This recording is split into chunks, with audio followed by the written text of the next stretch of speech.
প্রথমবার দুর্গাপুরে আসতে চলেছে দুবাইয়ের আদলে অ্যাকোয়ারিয়াম অর্থাৎ জলের মধ্যে চিড়িয়াখানা। কিন্তু ঠিক কোথায়, কি উপলক্ষেই বা হচ্ছে, তো সেটা জানতে হলে পুরো ভিডিওতে সঙ্গে থাকতে হবে, পেজটিকে ফলো করে নিয়ে। চলো সঙ্গে থাকো, দেখতে থাকো।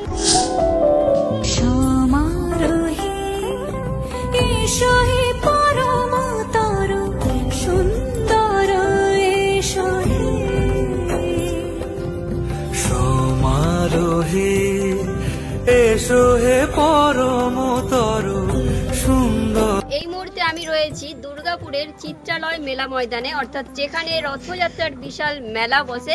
তো সেই মেলাটি স্টার্ট হচ্ছে 27 তারিখ থেকে।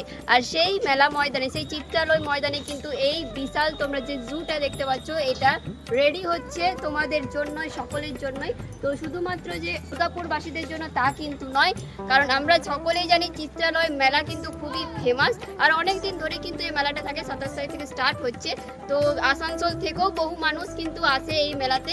তার জন্যই তোমাদের জন্য এই আপডেটটা আজকে নিয়ে চলে এসেছি আমি, শুভ্রা। নতুন করে পরিচয় দেওয়ার কিছুই নেই। তো চলো পুরো আপডেটটা তোমাদেরকে দেবো। এখানে একটু ভেতরে নিয়ে যাব, কি কি রয়েছে, কিভাবে জিনিসটা তৈরি করা হচ্ছে সেটাও দেখাবো। তো চলো সঙ্গে থাকো, তোমরা দেখতে থাকো। দুর্গাপুর রথযাত্রার এই বছরের বিশেষ আকর্ষণ বা বিশেষ চমক বলা যেতেই পারে দুবাইয়ের অ্যাকোয়ারিয়ামের আদলে তৈরি আন্ডার ওয়াটার জু, অর্থাৎ জলের মধ্যে বা জলের ভেতরে চিড়িয়াখানা। এই যে তোমরা দেখতে পাচ্ছ 5টা টানেল রয়েছে। এগুলো যেমন পরপর লাগানো রয়েছে এরকম কিন্তু থাকবে না, পুরো টানেলটা একটা টানেল বানানো হবে 5 টাকা নিয়ে, অর্থাৎ প্রায় 100 ফুটের কাছাকাছি একটা লম্বা টানেল থাকবে। তার ভেতরে কিন্তু কাঁচ থাকবে, কাঁচের ভেতরে জল থাকবে এবং সেই জলের মধ্যে থাকবে কিন্তু নানা রকমের রিয়েল মাছ, সত্যিকারের মাছ আমরা দেখতে পাবো সামুদ্রিক। আর এই যে বাইরের স্ট্রাকচারগুলো দেখতে পাচ্ছ, যেগুলো রয়েছে হাতি রয়েছে, অক্টোপাস রয়েছে, এগুলোও কিন্তু একটা থিম বানানো হবে বাইরে এটাতে, অর্থাৎ এবং শুরুতেই থাকবে একটা রাক্ষসের মুখোশ। সেই রাক্ষসের মুখোশ দিয়েই কিন্তু সকলকে এন্ট্রি নিতে হবে সেই টানেলে, অর্থাৎ সেই এই আন্ডার ওয়াটার জুতে। এই যে দেখতে পাচ্ছ সেই মুখোশটা, এটা কিন্তু সামনে লাগবে। এই মুখোশটার ভেতরেই কিন্তু টিকিট কেটে সবাইকে ভেতরে ঢুকতে হবে এবং তারপরে আমরা সেই দুবাইয়ের দৃশ্যটা, সেই দুবাইয়ের অ্যাকোয়ারিয়ামের দৃশ্যটা ফিল করতে পারবো, দেখতে পারবো। কাঁচটা দেখতে পাচ্ছ, এই কাঁচের ভেতরে থাকবে, মানে উপরে থাকবে জল, আর সেই জলের মধ্যেই কিন্তু থাকবে সামুদ্রিক প্রাণী, যেটা আমরা দুবাইয়ে দেখেছি বলতে আমরা সোশ্যাল মিডিয়ার থ্রুতেই দেখেছি। সবারই তো যাওয়া সম্ভব নয়, যেহেতু যাওয়া সম্ভব নয় তাই জন্য কিন্তু দুর্গাপুর নিয়ে চলে এসছে দুবাইয়ের আদলে তৈরি অ্যাকোয়ারিয়াম। তো দেখতে হলে কিন্তু আসতেই হবে। তো সঙ্গে থাকো, বাকি পুরো মেলাটাও তোমাদেরকে ঘুরিয়ে দেখাবো যে কি কি প্রিপারেশন হয়েছে।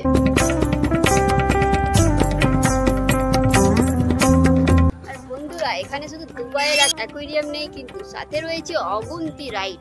মানে বাচ্চার সাথে কিন্তু বড়দেরও রাইড প্রচুর রয়েছে। এই মুহূর্তে আমি এখন রয়েছি ড্রাগনে, তোমরা দেখতে পাচ্ছ প্রিপারেশন কিন্তু জোর কদমে চলছে, প্রায় রেডি হয়ে গেছে বলা যায়। এখনো কিন্তু অনেকটা সময় বাকি রয়েছে। চলো দেখে নিই আর কি কি রাইড রয়েছে।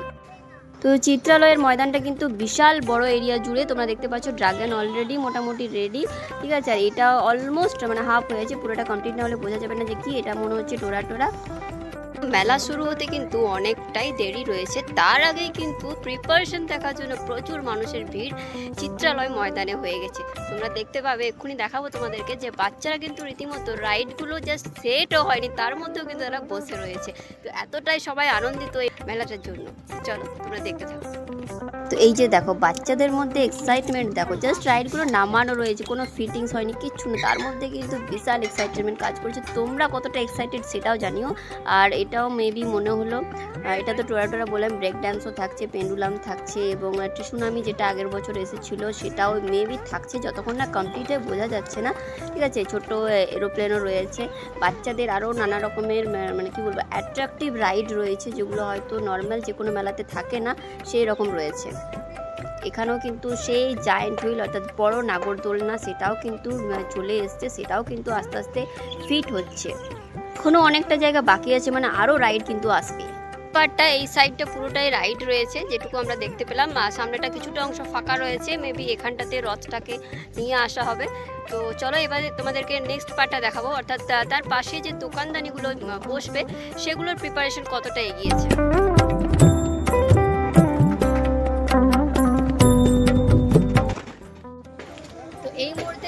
উপস্থিত রয়েছি আমি স্টেজে, অর্থাৎ চিত্রালয় ময়দানের যে রথযাত্রা মেলাটি তার স্টেজে। অর্থাৎ এই স্টেজেই কিন্তু বিরাজ করবেন জগন্নাথ, বলরাম এবং সুভদ্রা, এই 3 দেবদেবী।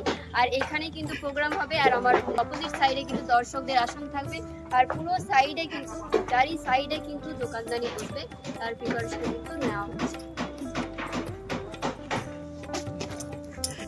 তো যেমনটা বললাম, এখানে রয়েছে স্টেজ, স্টেজের অপোজিটে থাকছে দর্শকদের আসন।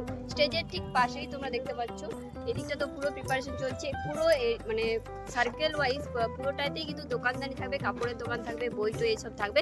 খাবার দোকান কিন্তু এই চত্বরটিতে থাকছে না, খাবার দোকানটা ঠিক অপোজিট সাইডে থাকছে। তো চলো বাকি প্রিপারেশনটা তোমাদেরকে দেখিয়ে দিচ্ছি। তো যাই হোক, আমি এবছর ফার্স্ট টাইম দুর্গাপুরের চিত্রালয়ের রথের মেলা দেখব। তোমরা কারা কারা দেখেছো? সবাই দেখে নিয়েছো। আমার আগের বছর আসার কথা ছিল, বাট আনফর্চুনেটলি আসতে পারিনি। তো এই বছর তো মিস করবো না, অবশ্যই আমি তো আসবোই। তোমরা কে কে আসবে অবশ্যই আমাকে কমেন্টে জানিয়ে রাখবে। নিশ্চয়ই দেখা হবে এলে সবার সাথে, কারণ যেহেতু এই প্রফেশনে যুক্ত সেহেতু তো আসতেই হবে তোমাদের জন্য। যারা আসতে পারবে না তাদের জন্য আসতে হবে, তাদের জন্য তারা যাতে বাড়িতে বসে মেলাটাকে দেখতে পারে তাদের জন্য আমাদেরকে আসতে হবে।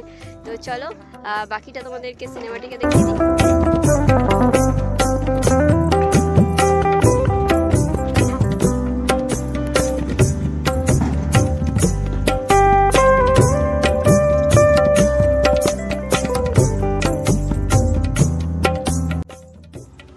তাহলে বন্ধুরা ইনফরমেশনটা কেমন লাগলো অবশ্যই জানিও। যদি ভালো লেগে থাকে তাহলে শেয়ার করতে ভুলো না, কারণ আর অলরেডি কিন্তু সবাই জেনেও গেছো যে এটা কিন্তু আমাদের দুর্গাপুরের মাটিতে আসতে চলেছে। তো যাই হোক, তার প্রিপারেশন তোমাদের সাথে শেয়ার করলাম। যদি ভালো লেগে থাকে অবশ্যই শেয়ার করে দিও, আর দেখা হচ্ছে নেক্সট কোনো ভিডিওতে। ততক্ষণ ভালো থেকো, সুস্থ থেকো, আর পেজটাকে কিন্তু ফলো করে নিও।